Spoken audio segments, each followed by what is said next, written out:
ሰላም ሰላም ሰላም ቤተሰብ እንዴት ናችሁ? እግዚአብሔር ይመስገን እኔ ጋር ሁሉ ሰላም። ዛሬ የማወራው የአረብ ሀገር ልጆች እንዴት የራሳቸውን ህይወት ጥለው የሌላ ሰው ህይወት ይኖራሉ፣ የራሳቸውን ህይወት መኖር አቁመዋል ያልኩበት ምክንያት ብዙም ጊዜ ስናስበው ከዛ ወይ ከሀገራቸው ቃል ገብተው በመጡት በዛ ነው የሚኖሩት ማለቴ ሲደውሉላቸው ወንድሞቻቸው እህቶቿ ወንድሞቿ መርዳት አለባት። ግን በብዛት ልክ ትንሹንም ቀዳዳ ልክ እሷ እንድትሞላ ነው እና አያስችላቸውም። ወር በጠበቀ ቁጥር ሲደወልላቸው ይልካሉ። የራሳቸውን ህይወት ትተው እንዳለ በብዛት የሚኖሩት ለቤተሰቦቻቸው ለሌላ ሰው ነው።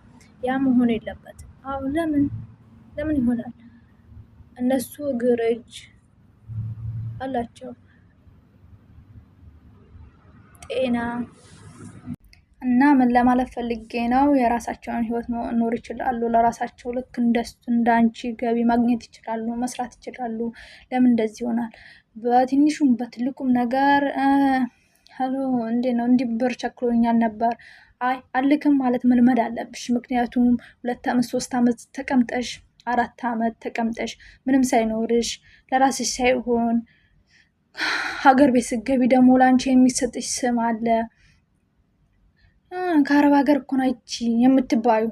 ከአረብ ሀገር ሄዳ ምንም አላለፈላትም። ልክ እየተረገምሽ ያህል እንዲሰማሽ ነው የሚያደርጉሽ። እና ይህንን ነገር መቅረፍ አለብን። ምክንያቱም አንድ ሴት ልጅ ከወጣች በእርግጥ ቤተሰብን ልለውጥ አንድም አላማ እርግታ ነው ሰንቃ የምመጣው።